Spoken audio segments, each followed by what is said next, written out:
Bonjour et bienvenue dans une nouvelle vidéo. Alors aujourd'hui c'est une vidéo un peu différente de d'habitude.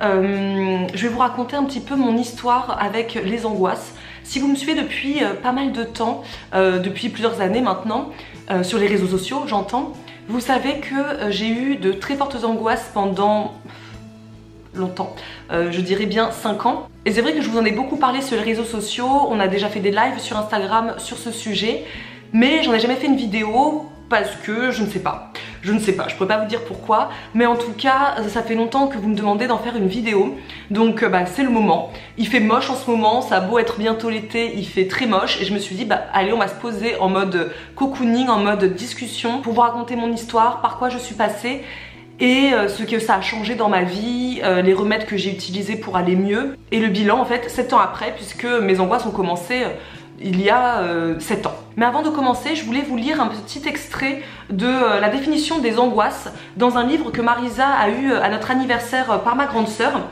qui s'appelle donc Ma Bible des huiles essentielles. D'ailleurs, je vous invite grandement à vous le procurer parce qu'il est génial. Vraiment, j'y suis restée pendant des heures à le bouquiner dernièrement. Et ils ont une définition que j'aime beaucoup sur ce que sont en fait les angoisses. Donc avant de commencer la vidéo, je me suis dit que ça pourrait être sympa de vous dire un peu une définition pour que vous puissiez comprendre ce par quoi je suis passée. Donc, nous avons tous déjà vécu un moment d'angoisse. C'est un sentiment parfaitement normal. Mais quand les crises de panique se répètent au point de perturber les relations avec l'entourage, elles trahissent généralement des troubles psychologiques plus importants. 20% des femmes et 10% des hommes seraient concernés par de crises d'angoisse plus ou moins importantes, c'est-à-dire qu'il ou elle ne parviendrait plus à se maîtriser dans des situations pourtant banales, ascenseur, shopping, moyens de transport. Il existe 2 grands types de réactions lorsqu'on fait une crise d'angoisse. Soit on se fige totalement et on est vraiment incapable de bouger, c'est mon cas. Soit on s'agite à l'extrême, on ne supporte pas de rester en place. Au sens premier du terme, il faut quitter immédiatement l'avion, le bateau, le train dans lequel on se trouve, et ce n'est pas toujours facile. Donc voilà, je trouve que c'est une très bonne définition de ce par quoi je suis passée, et on commence maintenant avec mon histoire. Pour vous raconter un petit peu le début d'avant toutes ces angoisses, moi j'ai toujours été une personne très active, qui n'aimait pas du tout la routine, qui bougeait tout le temps avec mes amis, qui n'avait pas peur de grand chose. Quand on me disait viens on prend un billet d'avion pour partir dans un mois à New York, j'étais la première à dire ouais allez, on se prend pas la tête, on y va. Mais à côté de ça j'ai toujours été une personne, on va dire un peu faible. J'aime pas trop ce terme parce que je trouve que c'est une connotation un peu péjorative, mais je dirais plutôt que j'ai toujours été une personne plus fragile que les autres personnes de ma famille. Ma mère est fragile aussi, elle a eu beaucoup d'angoisse quand on était enfant, on l'a beaucoup vue angoissée, donc je connais ça à travers elle. Mais les autres personnes de ma famille sont plutôt des personnes fortes, des personnes qui ont toujours été mon roc. Marisa par exemple, c'est donc ma soeur jumelle et elle a toujours été mon roc, elle a toujours été la personne la plus forte de nous deux.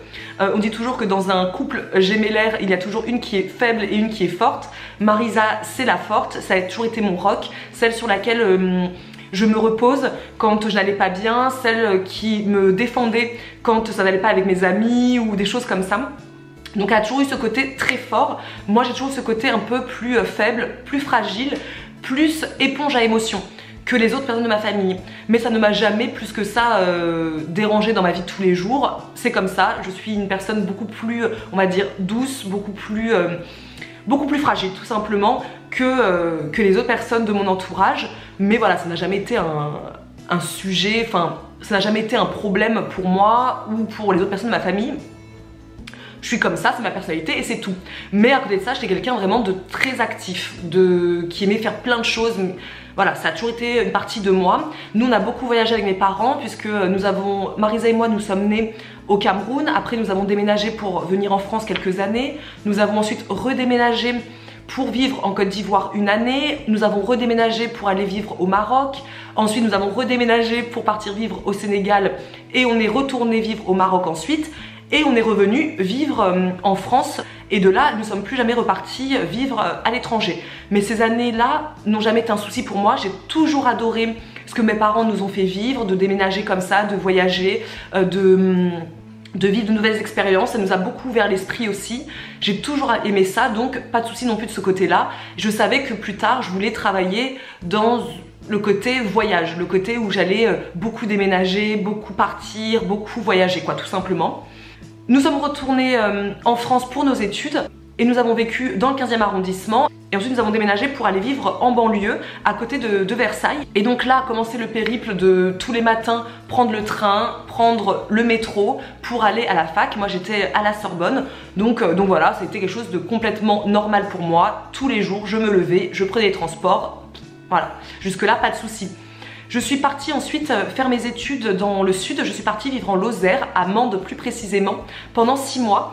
Ça non plus, ça m'a pas du tout fait peur, j'étais hyper excitée de déménager, de me retrouver seule dans un appartement, de voir ce que c'était la première indépendance de ma vie. J'étais très excitée, je suis partie 6 mois, j'ai passé mon permis là-bas et il a fallu que je remonte chez moi, à Paris, pour faire mon stage qui durait 4 mois. Et on va dire que c'est là que tout a commencé. C'est donc en mars 2011 que je suis retournée à la maison, retrouver mes parents, retrouver Marisa qui vivait aussi à la maison, même si elle avait déjà son conjoint, donc elle venait, on la voyait pas, on la voyait pas, mais elle était à la maison avec nous. Mon frère vivait à la maison aussi, et voilà, je reprends ma vie parisienne, à prendre les transports, à aller à mon stage tous les matins sans souci.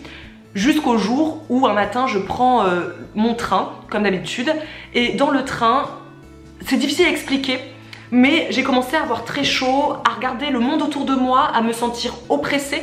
Si vous habitez à Paris, vous savez ce que c'est, les transports le matin, on se dépêche tous de rentrer pour ne pas attendre le prochain train ou le prochain métro, donc on se faufile tous dedans. Ça n'a jamais été un souci pour moi, mais ce jour-là, ça a été un souci. Je me suis sentie oppressée, je me sentais pas bien. J'ai demandé aux gens à côté de moi d'ouvrir la fenêtre parce que je tenais plus. Et finalement c'est tellement oppressant que j'en étais, je vais vous faire des petits gestes parfois pour vous montrer un peu comment j'ai vécu ça, mais j'étais vraiment en mode j'ai plus d'air, j'arrive plus. Et du coup je suis sortie, je me souviendrai toujours puisque c'était la gare Garches Marne-la-Coquette. J'ai appelé mes parents pour leur dire ça va pas du tout, j'ai un problème, faut que vous veniez me chercher tout de suite. Donc je suis restée allongée par terre, oui, allongée par terre à la gare et impossible de me relever. Mon père est arrivé, m'a amenée aux urgences et puis on m'a dit bah vous avez un petit coup de fatigue, ce n'est rien, on vous fait un arrêt pendant 3 jours pour vous reposer un petit peu. Donc voilà, je suis restée 3 jours à la maison, je n'étais pas très bien, je me sentais un peu fragile mais voilà, je me suis dit oui c'est un coup de fatigue, rien de plus. Je suis retournée au stage et en fait c'est là que ça a commencé. J'y allais tous les jours et tous les jours dans le train je me sentais mal, je me sentais oppressée, je regardais les gens autour de moi mais ça allait trop vite pour moi. Donc encore une fois il a fallu retourner aux urgences pour qu'on me dise pareil que tout va bien. On m'a fait plein de tests, des tests neurologiques, des IRM, des scanners, je suis passée par tout. Tout ça pour m'entendre dire que j'ai une santé de fer, donc bon tant mieux, mais on n'a rien trouvé. Donc bah comme on n'a rien trouvé, on s'est dit j'ai rien, tout simplement. Donc je reprends ma vie normalement, mais toujours avec cette oppression. Quand je prenais la voiture, j'en parle pas, j'avais des sueurs froides, je criais beaucoup aussi. Mais bon, tant bien que mal, j'ai réussi à finir le stage, même si entre temps, ça n'allait tellement pas que je suis allée voir mon médecin de famille qui m'a dit, bah en fait, tout simplement, vous faites des angoisses. Mais pour moi, c'était quelque chose d'impossible parce que pour moi, les angoisses, ça n'existe pas. Pour moi, les angoisses, c'est quelque chose qui était uniquement dans la tête des gens. Et pour moi, c'était vraiment... ça peut pas m'arriver à moi. C'est pas possible. J'ai une vie hyper active, j'ai une vie hyper remplie. C'est pas possible que ça tombe sur moi. Les angoisses, on peut vraiment les combattre. Pour moi, hein, c'est vraiment ce que je pensais avant.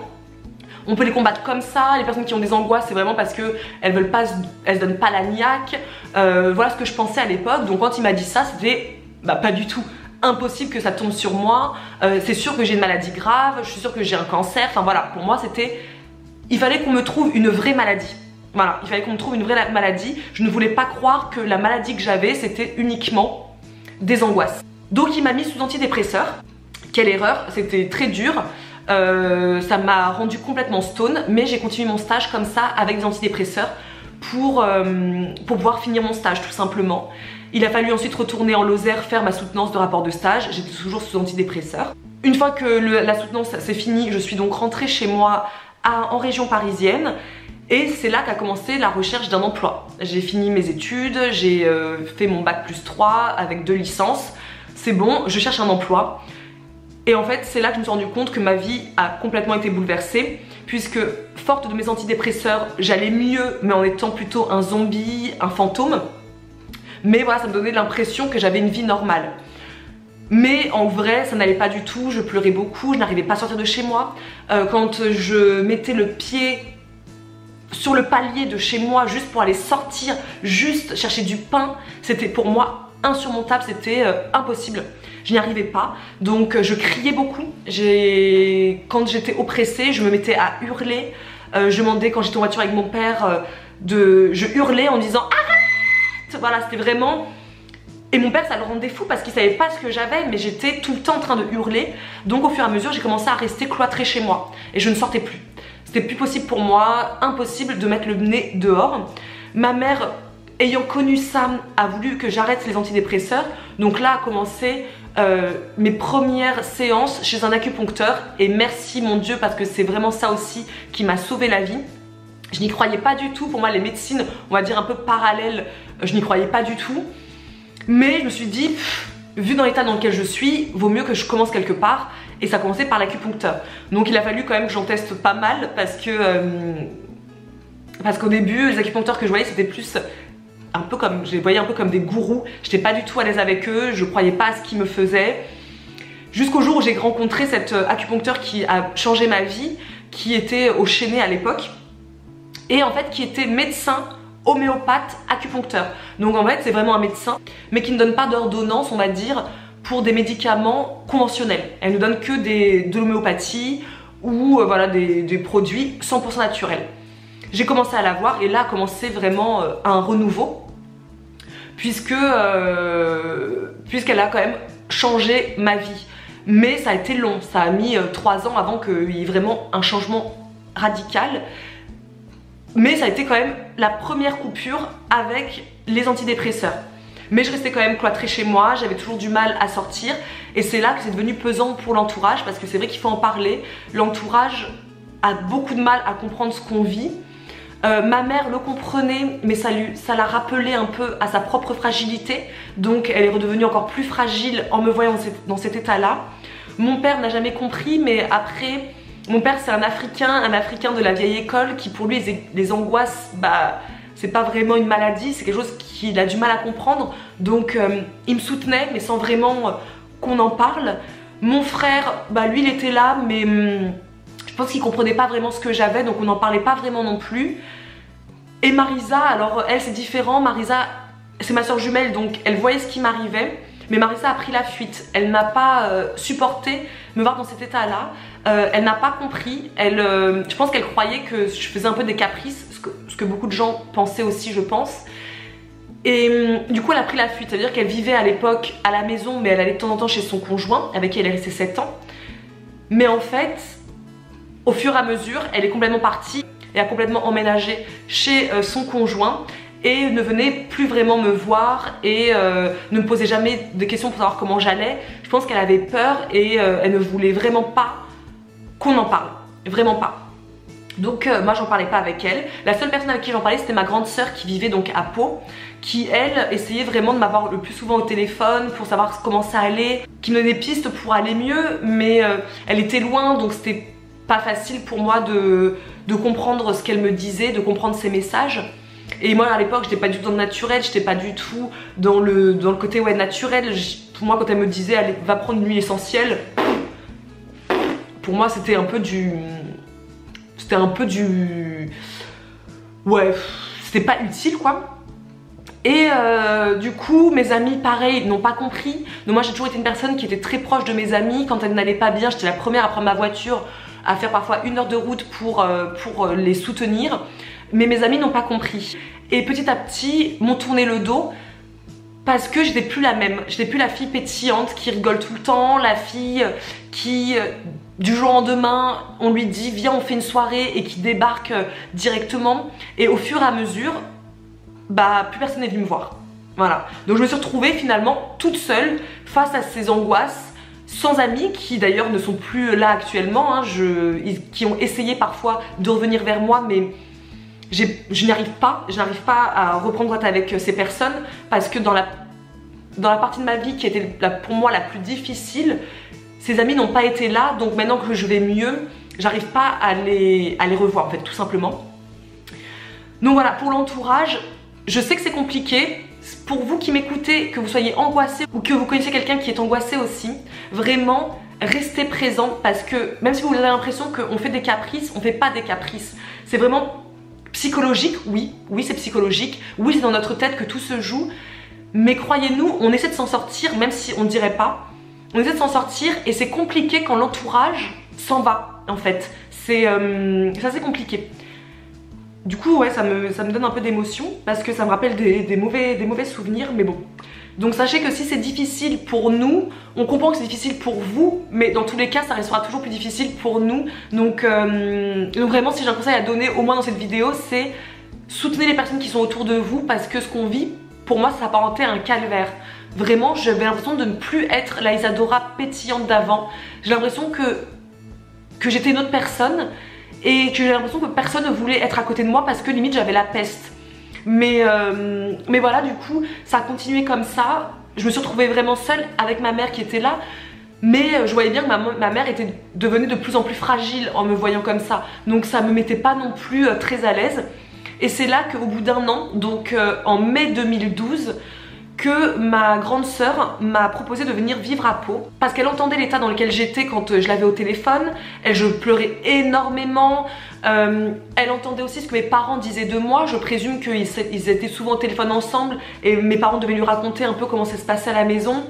Et elle m'a dit, écoute, c'est moi qui prends la relève, tu viens vivre à Pau, tu viens vivre avec moi et son fils Corentin, mon neveu donc, et tu laisses un peu ta famille souffler parce que j'ai l'impression que tu fais une dépression en plus de tes angoisses.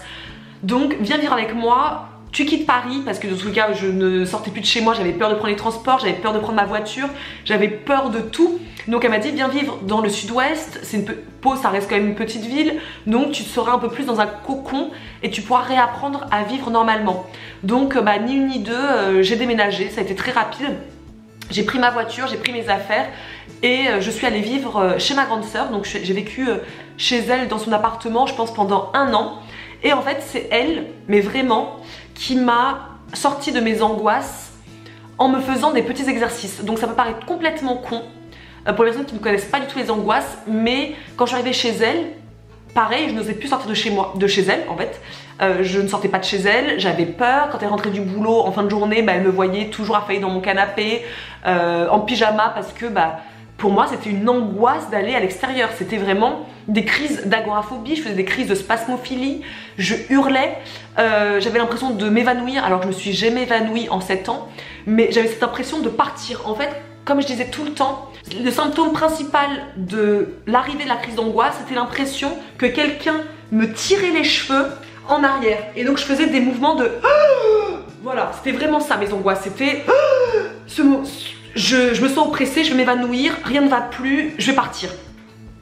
Et donc au début, elle me disait, va chercher du pain. Il faut savoir qu'elle vit dans un immeuble et la boulangerie était juste en bas. C'est-à-dire que tu descends, tu fais 2 pas et tu avais la boulangerie.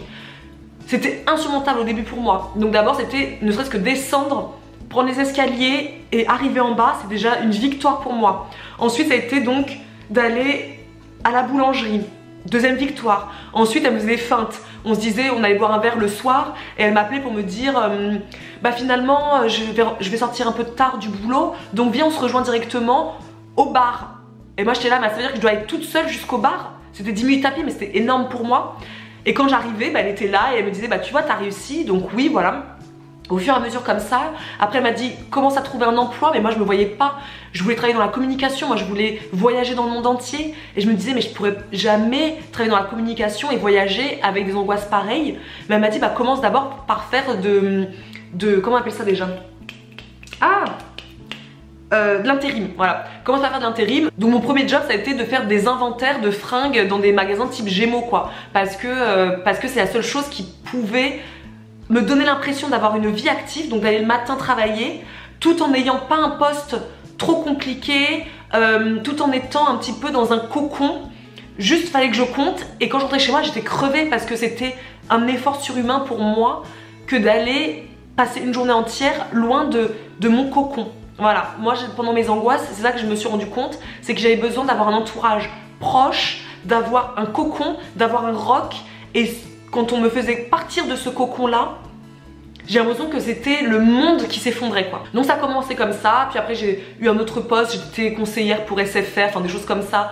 Pas ouf non plus, mais au moins j'avais un travail. Là je commençais à y aller en voiture toute seule. Donc voilà, c'est des petites étapes comme ça où voilà, c'était à 10 minutes de chez moi, mais j'y allais en voiture pour m'habituer. Et au fur et à mesure, bah, les angoisses n'ont jamais disparu, mais au fur et à mesure, j'ai réussi à les dompter. Avec ces petits exercices tout bêtes, mais tout bêtes. Et vraiment, si vous avez des grosses angoisses, je vous conseille de ne pas vouloir directement aller foncer dans le monde. Non, faites des choses petit à petit. Et moi, mais vraiment, quand on me demande, voilà, j'ai des angoisses, qu'est-ce que je peux faire pour y remédier?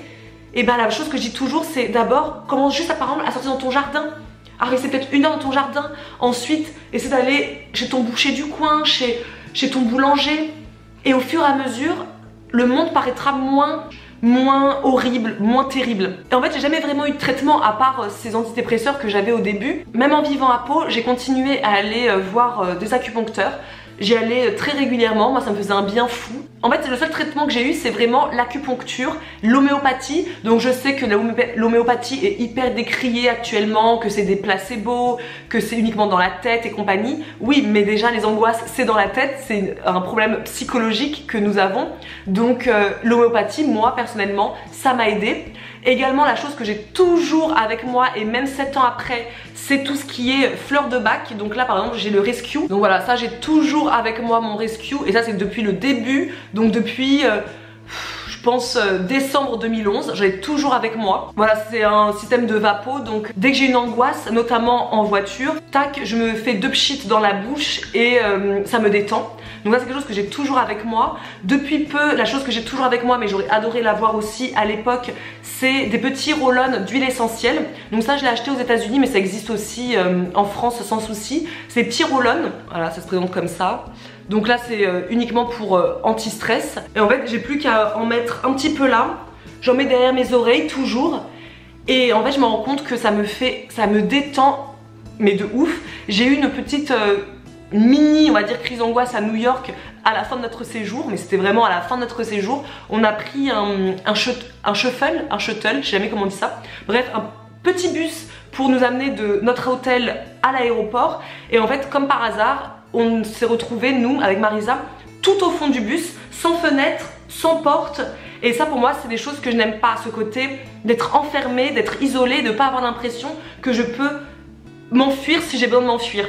Et j'avais acheté ça aux États-Unis, je m'en suis mis là, et d'un coup ça m'a détendu. Et en fait on est arrivé et tout s'est bien passé, j'ai pas hurlé, j'ai pas fait de crise d'angoisse et compagnie. Donc ça m'a fait vraiment un grand bien. Donc c'est 2 choses que j'ai toujours avec moi. Et la chose que j'aurais aimé avoir aussi à l'époque, mais que je ne connaissais pas, je n'étais pas du tout dans les huiles essentielles, c'est la camomille romaine que je vous conseille, mais à 1000%. Voilà, c'est donc de l'huile essentielle et c'est vraiment l'huile essentielle phare quand on a des crises d'angoisse, tout simplement. Ça se sent, ça se respire. Donc ça, pareil, c'est quelque chose que même maintenant j'ai toujours dans mon sac à main. Comme ça, quand j'ai l'impression d'avoir une crise qui va arriver, voilà, il faut respirer directement à la bouteille, lentement. On expire et ça soulage directement. Ou quand on n'a pas un stress là immédiat, mais en prévention, comme d'habitude, on met un petit peu là et ça détend. Donc voilà, pour moi ça c'est les 3 choses que j'ai toujours dans mon sac à main. On ne sait jamais, même si maintenant je fais très peu de crises d'angoisse. J'ai plus fait de crises où je hurle et compagnie depuis 3 ans, je dirais. Mais les angoisses sont toujours là, toujours. J'ai eu la chance de rencontrer Mathieu, qui est mon conjoint toujours actuel depuis 5 ans, qui lui n'a pas eu peur de ce que je vivais. C'est peut-être le fait qu'il soit beaucoup plus âgé, je ne sais pas. Les autres conjoints que j'ai pu avoir pendant ces angoisses n'ont pas du tout compris, ça les saoulait, donc ils sont très vite partis. Mathieu, non, pas du tout. Ça a été mon rock, c'est toujours mon rock. Donc quand je vais pas bien, quand je sens que j'ai un stress de ouf ou quelque chose comme ça, je sais que c'est Mathieu sur qui je peux compter au quotidien. Il a toujours été là, lui il a toujours été plutôt dans le côté, on va dire, violence entre guillemets. Évidemment il a jamais été violent, mais dans le sens où lui c'est plutôt du style à me dire allez Isadora, hein, allez, tu peux le faire ma chérie, tu peux.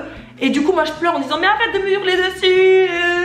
Mais en fait c'est grâce à ces phrases là où il me disait allez Isadora, hein, allez c'est bon maintenant, t'arrêtes tout ça, hein, que j'osais faire les choses. Donc oui, c'est peut-être pas la meilleure manière pour tout le monde, mais moi ça m'a permis de me dire, putain Isadora, tu déconnes là. Allez, sors de chez toi, allez, va chercher ton truc, allez, va travailler. Et c'est comme ça que petit à petit, bah, j'ai commencé à travailler, que j'ai commencé à travailler au Galeries Lafayette, que j'ai entamé mon rééquilibrage alimentaire. Donc ça c'était il y a 3 ans et demi, le rééquilibrage alimentaire, un truc comme ça. Je suis nulle dans les dates. Et je peux vous dire que maintenant depuis 3 ans, j'ai quasiment plus du tout d'angoisse. Et c'est grâce notamment au rééquilibrage alimentaire. C'est bête à dire, mais le rééquilibrage alimentaire a changé ma vie. Et je suis passée du monde des ténèbres où j'avais l'impression d'avoir une vie finie. Vraiment, hein, je le dis, hein, pour moi, ma vie était finie. Je ne voyais pas d'issue à la vie que je menais. De pas sortir, d'avoir un travail qui ne m'épanouissait pas, d'avoir ce côté larve, me sentir toujours fatiguée. Je dormais énormément. D'ailleurs, tout mon entourage me disait toujours, Isadora, c'est la meuf qui dort. Mais parce que je me sentais épuisée tout le temps physiquement. L'idée de sortir m'épuisait.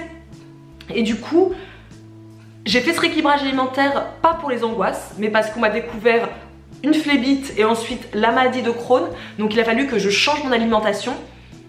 Et en fait, sans le vouloir, ce rééquilibrage alimentaire a changé également toute ma vie, toutes mes angoisses qui ont commencé à disparaître grâce bien évidemment à une alimentation plus saine. Donc je mangeais sainement comme je mange actuellement. Le sport m'a sauvée, le running m'a sauvée. Et ça fait 3 ans que maintenant je mange de façon équilibrée, je mange sain, que je fais du sport quotidiennement on peut dire, même si c'est pas tous les jours mais c'est au moins 3-4 fois dans la semaine. Ça m'a sauvé la vie. Donc même si au début c'était uniquement pour perdre du poids, et bah 1 an après je me suis rendu compte que bah en fait Isadora t'as plus d'angoisse. Bah c'est trop bizarre, je m'en suis même pas rendu compte. Et c'est là qu'a commencé à germer l'idée Snackies, c'est là qu'a commencé à germer le côté j'ai envie de recommencer à voyager. Parce que pendant ces 5 premières années, ma vie, elle était d'une tristesse. Elle était d'une tristesse. Voilà, en fait, ces angoisses ont changé ma personnalité d'une personne pétillante, d'une personne qui avait toujours envie de faire plein de trucs. Je suis passée à une personne qui avait peur de tout, qui, quand on disait viens on part en week-end tous les deux, ça m'effrayait, je refusais tout, je refusais tous les voyages qu'on pouvait me proposer, je refusais toutes les sorties qu'on pouvait me proposer. Je refusais tout. J'étais devenue une personne, en fait, une personne chiante, mais sans le vouloir. J'avais pas envie d'être chiante, j'avais envie de leur dire oui pour leur faire plaisir à tout mon entourage, mais c'était plus fort que moi, je ne pouvais pas. Et à partir du moment où j'ai fait ce rééquilibrage alimentaire et que j'ai vu les bienfaits, mais 1 an après, je me suis dit mais comment on peut revenir en arrière après ça? Voilà pourquoi le rééquilibrage alimentaire pour moi c'est important. Même si maintenant je vois sur les réseaux sociaux plein de nanas qui avaient promu le rééquilibrage alimentaire pendant un temps et qui maintenant ont repris beaucoup de poids et qui maintenant disent qu'elles ne font plus de rééquilibrage alimentaire, que c'est pas bon pour eux, que voilà, que c'était trop dans l'excès, que finalement elles sont mieux dans le poids qu'elles ont maintenant, alors que c'est des personnes qui avant disaient justement mangez sainement, faites du sport, gna gna gna gna. Bah moi ça m'arrivera pas tout simplement parce que le rééquilibrage alimentaire et le sport c'est pas du tout uniquement un physique. Pour moi le physique il vient bien après. Pour moi c'est pour mon mental, c'est pour mes angoisses, pour les apaiser, pour être une personne beaucoup plus détendue et pour reprendre une vie complètement normale. Donc sur les réseaux sociaux je vous parle de rééquilibrage alimentaire pour le physique, mais si vous vous rendez compte c'est surtout moi pour être bien dans votre tête, bien avec vous-même. Et pas uniquement parce que c'est la mode d'être jolie sur les réseaux sociaux quoi. Donc vraiment s'il y avait un deuxième conseil que je pourrais vous donner, c'est vraiment essayer de penser à votre alimentation, puisque l'alimentation c'est la base aussi pour avoir un état d'esprit serein et sain. Je pense que je suis allée un peu partout, même si j'ai un peu scripté ce que je voulais dire pour pas aller partout. J'ai l'impression que j'ai fait un peu du brouillon. J'espère que la vidéo sera quand même intéressante et que vous comprendrez ce que je vous partage aujourd'hui. Mais en bilan, donc 7 ans après, puisque maintenant ça fait 7 ans qu'on commençait mes angoisses, ce que je peux vous dire c'est est-ce que je suis guérie? Alors oui, je suis guérie dans le sens où je n'ai plus peur de sortir de chez moi, j'ose faire des choses que je n'aurais jamais fait avant. J'ai créé Snackies alors que j'étais en période aussi d'un petit peu angoisse, mais ça commence à s'atténuer. Oui, je suis guérie au quotidien, c'est-à-dire que mes angoisses ne se voient plus au quotidien, mais je suis pas complètement guérie dans le sens où je pense que les angoisses, quelque part, quand on l'a une fois, on l'a à vie. Ça a changé ma personnalité, comme je dis depuis tout à l'heure, dans le sens où même maintenant, je ne fais plus les choses de façon spontanée. Je vais réfléchir à tout. Donc ça veut dire qu'on va me dire, viens, on part en voyage quelque part. Avant, je te dirais, oui, pas de souci, je suis la première à prendre les billets. Maintenant, je vais cogiter énormément, à savoir, est-ce que dans l'avion, je vais pas faire une crise d'angoisse? Oui, mais si je fais une crise d'angoisse dans l'avion, qu'est-ce qui va m'arriver? Et du coup, j'angoisse d'angoisser. Et ça, c'est assez horrible. Et je pense que les personnes angoissées peuvent comprendre ce que je dis. On angoisse beaucoup d'angoisser. Et c'est mauvais, mais c'est encore mon cas actuellement. On est parti à New York, je l'ai fait, mais j'ai beaucoup réfléchi. Est-ce que c'est une bonne idée? Est-ce que je vais pas me sentir angoissée là-bas? Est-ce que je vais pas faire la misère à Marisa? Parce que mine de rien, quand je fais une crise d'angoisse, bah, c'est jamais facile pour la personne qui est avec moi. C'est pas quelque chose qui est facile à gérer. On l'a fait, ça s'est très bien passé, je n'ai pas eu de crise d'angoisse. Mais voilà, c'est toujours des petites choses comme ça où je réfléchis et je ne suis plus une personne spontanée. Je suis une personne qui maintenant a besoin d'une routine. La routine me sécurise. Alors qu'avant, mais pas du tout. Moi, j'étais vraiment, moi je vous dis, hein, pour moi, ma vie, c'était, je serais un peu la business girl qui travaille dans la communication, qui voyage dans le monde entier, qui, hop, d'un coup, elle prend un avion pour Los Angeles, d'un autre coup, elle part en Thaïlande. Voilà, j'imaginais ça, ma vie. Et maintenant, c'est une vie qui m'angoisserait complètement. Mais complètement. En fait, voilà, je me sens beaucoup mieux, mais guérie, je pense qu'on le saura vraiment jamais. Et vraiment pour moi le plus gros challenge, mais je vous ai beaucoup partagé ça sur les réseaux sociaux dernièrement, c'est de reconduire. Parce que même si mes angoisses ne sont plus là, la conduite reste vraiment la chose qui me fait le plus peur. Donc petit à petit je me suis remise à conduire. En fait je pense que je me suis tellement conditionnée que j'avais des angoisses en voiture, que ça faisait quasiment 1 an que j'avais pas conduit. Et à force d'attendre, l'angoisse augmente et on se dit la voiture c'est pas possible, je vais mourir en voiture. Et en fait j'ai pris la voiture l'autre fois, donc oui je suis pas sereine, mais heureusement j'ai mis juste avant un petit peu de ce mélange d'huile essentielle là, hop je fais ça, je respire et je me suis sentie mieux. J'ai conduit, donc voilà, comme d'habitude, comme pour les angoisses en général, je fais petit à petit. J'ai d'abord conduit jusqu'au marché où je vais tous les samedis avec Mathieu d'habitude, que le trajet je le connais très bien puisque je suis passagère avec Mathieu tous les samedis quand on y va. Voilà, des petites étapes comme ça, c'est que 10 minutes de conduite, ensuite je suis partie plus loin, je suis allée à 20 minutes de conduite, histoire de me remettre dans le bain et redevenir complètement et 100% autonome. Je vais me prendre une voiture, mais une voiture automatique pour avoir moins ce stress des pédales et compagnie. C'est tout ce que je peux dire concernant les angoisses. J'aurais encore tellement de choses à dire parce que 7 ans de ma vie, je vous ai décrit vraiment, je pense en combien, peut-être 30 minutes, je ne sais pas, 7 ans de ma vie qui ont été durs.